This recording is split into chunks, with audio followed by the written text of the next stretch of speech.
Bonjour à tous, c'est Hélène, le personnage de Kibizu et Kibizu. Alors, j'avais déjà présenté plein de fois ce dessin qui représente donc l'autre dans le couple, les bulles, ce qu'on recherche chez l'autre, etc.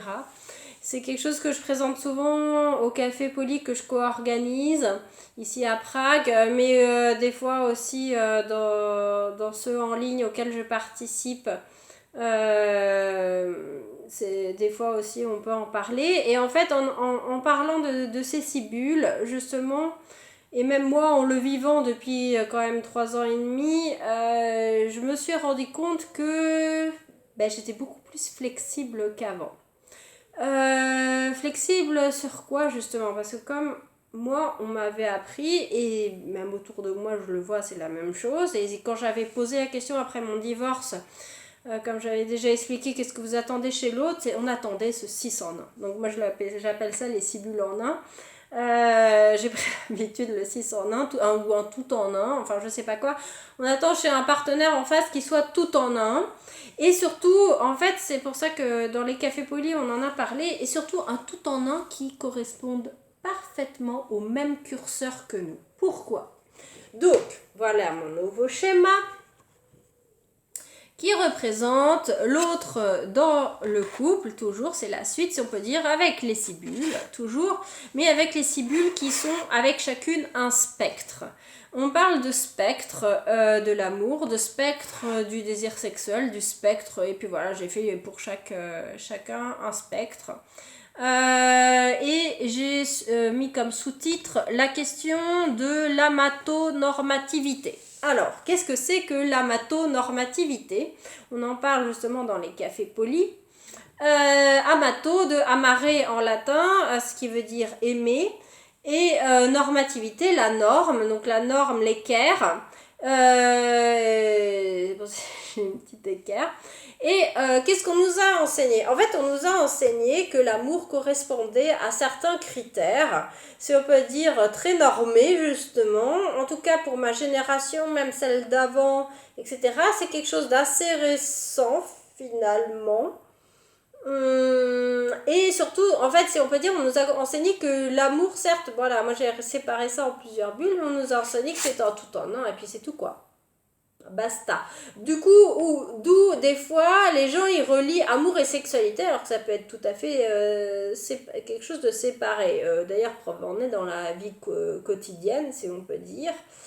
Euh, Ça arrive justement les adultères, il arrive même aussi éventuellement par exemple à son adolescence, comme moi par exemple, j'avais eu ce qu'on appelle des sex friends sans aucun souci, sans avoir forcément des sentiments, ou des fois en ayant des sentiments à sens unique, pas en ayant forcément une réciprocité, d'ailleurs pour la bulle 1. Bon, ça dépend des gens, hein.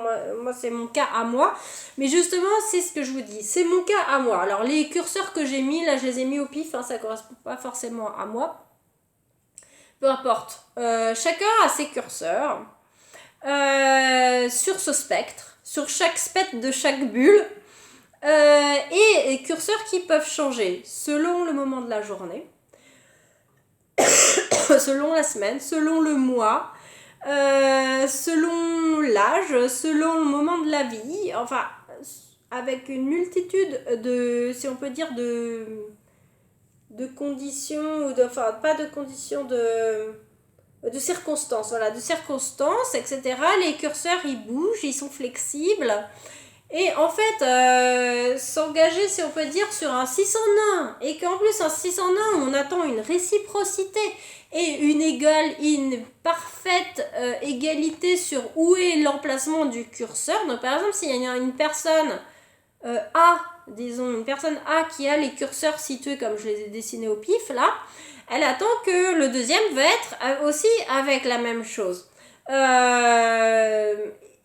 Et si l'autre il a ses curseurs à ce moment T comme ça, mais que dans la vie ils se mettent à changer, par exemple, je sais pas, disons quelqu'un qui serait hyper romantique et au bout d'un moment, je sais pas, il a plus envie d'être hyper romantique pour X raisons, ça lui parle plus. et ben l'autre en face va dire, tu te rends compte, il m'offre plus de fleurs pour la Saint-Valentin, etc. Et alors que, comme j'avais déjà dit dans la fable de la chatte et la chienne, revenez sur ma chaîne et éventuellement l'écouter, ça ne veut pas dire que la personne, elle ne ressent plus de sentiments. En plus, sur la bulle numéro 1, je crois qu'il y a quelque chose qui s'appelle les 5 langages de l'amour. Donc, chaque personne peut avoir une manière en plus d'exprimer la bulle numéro 1. Et puis, des fois, elle n'est pas forcément réciproque aussi. D'ailleurs, des fois, il y a des couples ou des relations qui ne se forment pas parce qu'il n'y a pas de réciprocité. Moi, ça, personnellement, ça me dérange pas. Franchement, je suis devenue beaucoup plus flexible, justement, beaucoup moins normée, en ayant réfléchi à toutes ces choses, beaucoup moins normée. Donc, et en général, voilà, il y a cette norme d'amour, je pense, qui finalement détruit d'une certaine manière les relations et l'amour. Parce que détruit la flexibilité, l'humanité de la personne en face, en considérant qu'elle va être normée comme un robot et qu'elle va avoir ses curseurs là, à tel endroit pile poil pareil. Et comme disait Roland Gori dans son livre La fabrique des imposteurs, qu'est-ce que cela fabrique? En fait, ça fabrique une forme d'humain qui est considéré comme un robot déjà, alors c'est space, hein. Et en plus de ça, s'il ne correspond pas pile poil à la norme, qu'est-ce qu'il va faire? Il va s'adapter. Donc s'adapter éventuellement par le mensonge. Ce que je dénonce, évidemment. Je préfère que la personne, et ça j'ai des partenaires, j'ai un partenaire, même tous les partenaires, disons, il y a cette honnêteté entre nous où on dit, voilà, je sais plus, là, par exemple, la bulle numéro 2, maintenant, peut-être que je suis pas asexuelle, mais si on peut dire... en ce moment, je veux qu'on supprime la bulle de numéro 2 entre nous, et moi je dis ok, pas de souci. Dans le sens où, comme j'ai des relations plurielles, le problème se pose plus. Je suis plus obligée de demander à l'autre d'être pile poil avec le même curseur que moi. Parce qu'il y a les autres personnes avec qui je vais partager des moments. Donc il n'y a plus de frustration, ni de forcing non plus. Je vais pas forcer l'autre, si on peut dire, je sais pas, je vais pas forcer l'autre à être hyper romantique, disons, ou je sais pas quoi, ou je vais pas forcer l'autre à avoir les mêmes affinités que moi d'une certaine manière.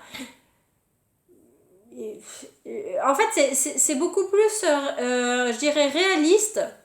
Alors, si les personnes sont pile poil sur les mêmes curseurs, tant mieux, hein. Je pense que ça peut exister, mais je pense que c'est très rare, et surtout très rare si ça reste au même endroit toute la vie, comme je disais, parce que il y a tellement de circonstances possibles qui peuvent les faire varier. Nous ne sommes pas des robots. Puis comme je dis, le curseur, voilà, j'ai mis ça comme des curseurs, ça peut faire un peu robot, mais c'est un peu, les curseurs ils bougent tout seuls en plus, c'est pas nous qui contrôlons ce curseur, et on va pas, si on se retrouve asexuel, quelqu'un il va pas se forcer à avoir une relation avec quelqu'un qui est hypersexuel. Il faut mieux qu'il laisse la personne hypersexuelle aller profiter de sa bulle numéro 2 avec une autre personne. Sinon qu'est-ce qui risque de se passer? Un viol. Excusez-moi, mais c'est hyper dangereux cette hermatonormativité. Parce que ça va soit frustrer soi-même, soit on va s'auto-frustrer, soit on va frustrer l'autre, soit on va s'auto-oppresser ou oppresser l'autre. On ne peut pas correspondre pile poil à une espèce de je sais pas quoi. Et en plus, je reviens sur les rôles genrés. On ne demande pas forcément que les femmes et les hommes ils soient exactement au même endroit. Par exemple, on va entre guillemets réclamer qu'un homme il soit ici. Et même moi je m'en rends compte. Autrefois, je considérais que quand j'étais, disons, à la puberté ou alors plus jeune, je considérais qu'un homme c'était forcément hypersexuel. Parce qu'on me l'avait appris. Dans les films, à la télé, dans les news, dans la famille, on considérait qu'un homme c'était hypersexuel. Automatiquement, c'est un prédateur, quoi. Non. Tous les hommes sont pas hypersexuels. Y en a. Tous les hommes ne sont pas demisexuels non plus. Tous les hommes ne sont pas asexuels. Et pareil pour les femmes, il y a ce curseur comme ça qui bouge. Imaginez ce curseur qui bouge en plus. Qui bouge. Nous sommes humains, nous ne sommes pas des robots. Nous ne sommes pas calibrables. Ou sinon, ça va être du mensonge. Si on demande à l'autre d'être, si on peut dire, calibré sur nous, tel comme un robot, et ben, il va se mettre à mentir. Parce que peut-être que lui, il espérera cette bulle numéro 1 avec nous, avec qui comment dire, il aime cette bulle 1 avec nous, et donc du coup, il va se forcer pour le 2. C'est horrible. Moi, j'ai pas envie que mes partenaires se forcent quand moi, ils me disent non, mais comment dire, je préfère qu'on se prime la 2 ou quoi. Ouais, ok. Bah oui. Enfin, je sais pas. Je sais pas pourquoi on nous a éduqués à ça, franchement. Pourquoi on nous a éduqués à cette amatonormativité. Parce que ça crée les divorces, finalement, au bout d'un moment, les gens ils tiennent plus, ni l'homme, ni la femme, ni peu importe les deux, enfin le partenaire du couple, un des partenaires du couple ne tient plus, ou les deux, voire ne tiennent plus. Parce que les curseurs bougent, parce que ils veulent presser à ce qu'on se retrouve pile poil comme autrefois, je comprends pas, c'était pas comme ça autrefois, etc. Mais oui, il bouge, on est humain, nous ne sommes pas des robots.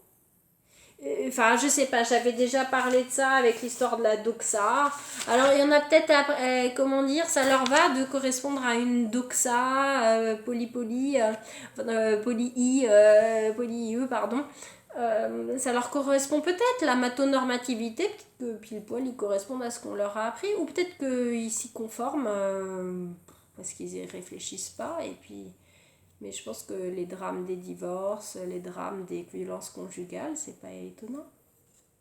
On nous a poussé là-dedans. On nous a pas appris ce truc-là. Moi, j'ai appris à réfléchir à ça à partir de mes 35 ans. J'avais déjà des enfants, j'avais déjà été en couple, etc. J'avais sacrifié des choses parce qu'on m'avait enseigné l'amour sacrificiel. Pourquoi vous croyez que j'écris là-dessus? Vous croyez que c'est un hasard? J'ai besoin d'écrire là-dessus. J'ai besoin de comprendre. J'ai besoin de comprendre pourquoi cette amatonormativité, elle a été construite et enseignée. Et j'ai besoin de dire aussi qu'on arrête cela.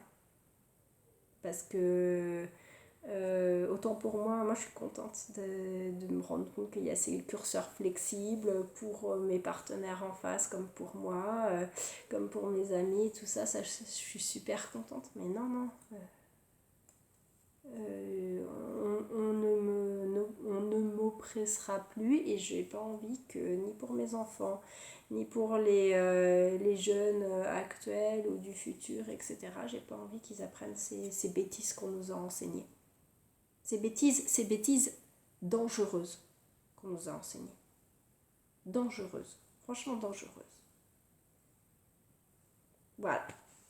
Et il n'y a pas de, comment dire, de sexe ou de genre et dans l'histoire. Je dirais, nous sommes tous hommes, femmes, victimes, bourreaux divers, éventuellement dans les violences conjugales, nous sommes tous, entre guillemets, victimes de cette amatonormativité qu'on nous a enseignée. Comme j'avais dit dans la vidéo précédente, dommage qu'on ne puisse pas demander des comptes à ceux qui ont créé ce désastre.